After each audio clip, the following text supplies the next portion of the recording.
Man, I'll tell you this, man. I've been like really hurt. You know what I'm saying? Like in personally in wrestling. You know what I'm saying? Like one guy, I don't want to mention his name, but he looks a lot like Goldberg, as a matter of fact, just a lot weaker and more feeble. If that gives you guys any indication. Everyone start But getting. Send in your guesses. Good. he brought okay. I used him on a card. You know what I'm saying? And I was like, he was like, "Hey man, I got this show coming up," and I was like, "See, I don't charge nobody. I come do these. I'm rich.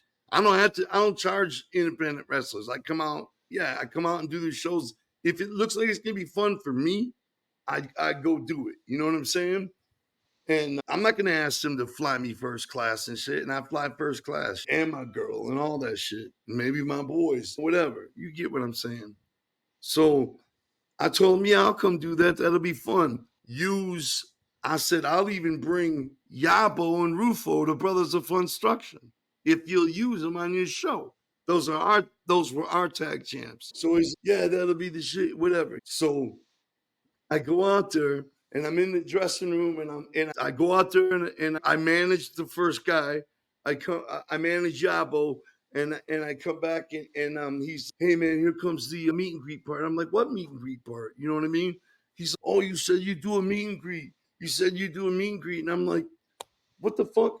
I said, I don't want to do it. I'll pay. Oh, that's right. I forgot to tell you guys. I told them I would do a meet and greet to pay for Yabo and Rufo for their pay so they can wrestle. And he said, and I said, no, I'm going to pay them myself. It's all good. And he was like, no, see, you don't understand. The first 3 rows are sold with a meet and greet. You get what I'm saying? He said the Right. first three Yeah. rows all come with a meet and greet. And I was like, what the fuck? So I go out there, bro. I'm doing it. Oh, and he promised me he wouldn't sell no more. You know what I'm saying? Mm-hmm. I'm doing it. And the dude next to me is telling people, no, you need to go get a ticket. They're on sale right over there. Right in my face. And I'm like, what the fuck? And I'm doing it and doing it.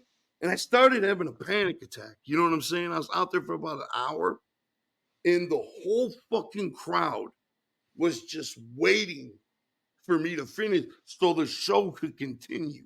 I was out there for an hour, and the line never got no shorter. I was out there for an hour. I peeped the line, and I was like, all right. Half hour, I'm like, damn, it's still there. An hour later, it was the exact same length. And I was like, fuck this. And I stood up, I said, get your money back from that snake ass motherfucker looking a lot like Goldberg. You know what I'm saying?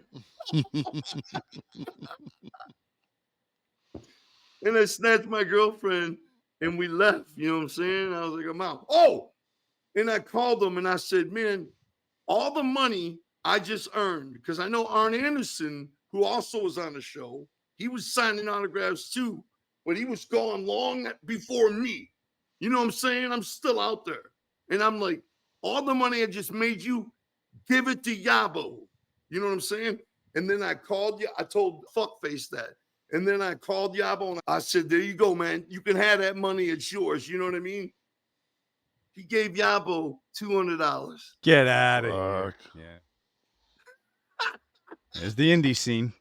So that doesn't happen in the music world, is what you're saying. Sorry for the long drawn out No, story. but I that's really am. But the point was, it hurt like it hurt like a physical pain. Like, man, I came out there for free. All I did was fucking love you. You know what I'm saying? I came out here for free, just hooking your show up to bless you, and you fuck me in return. That Kev. shit is Kev, really do you have foul. any advice for anyone who takes a lot of bookings for free on the independent circuit and agrees to go out and sign for hours for free? I feel like you might have some advice right now. Go ahead, please. The mic is yours. No, I just, you know, I roll, man.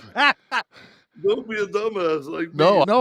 No, but there's still motherfuckers, man, that fucking, they think that they're gonna fucking, they think that what your guarantee is they give you half of it, that suffices because they fucking underestimated running a show. And I just look at the motherfuckers.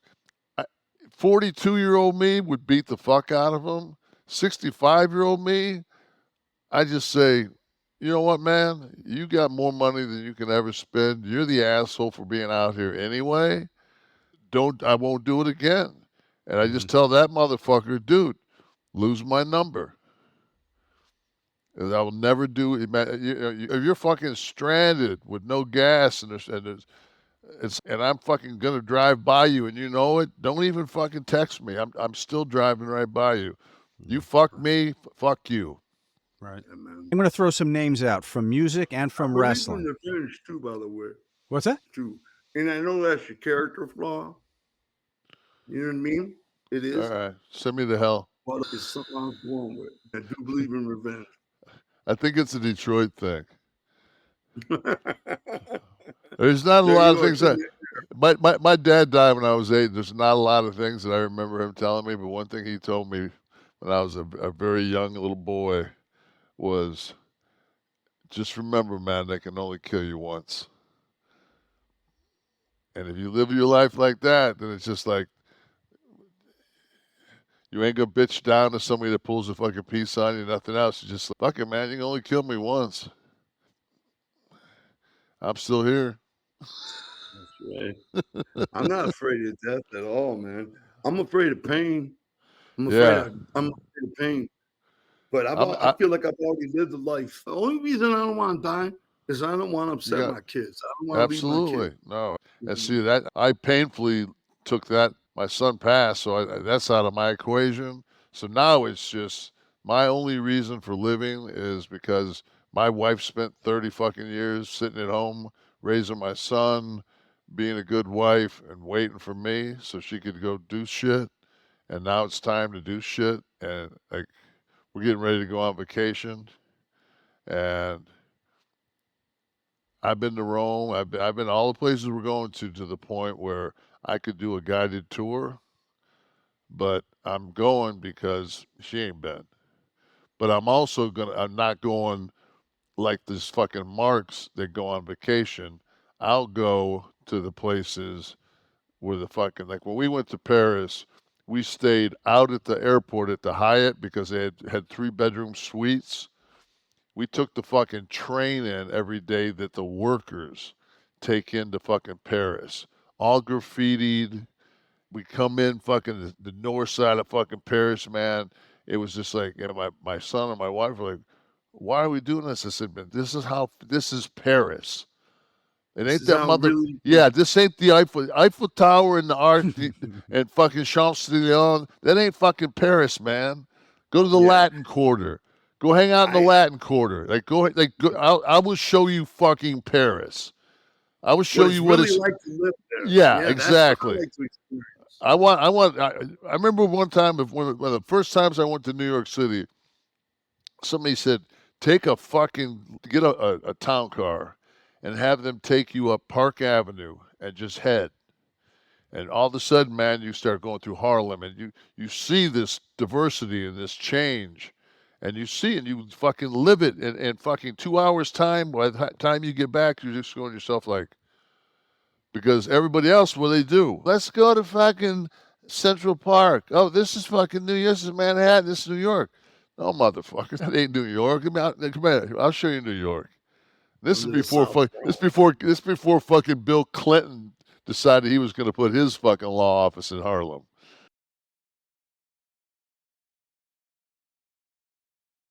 This was when fucking Harlem was Harlem. Harlem became a little bougie a little bit there.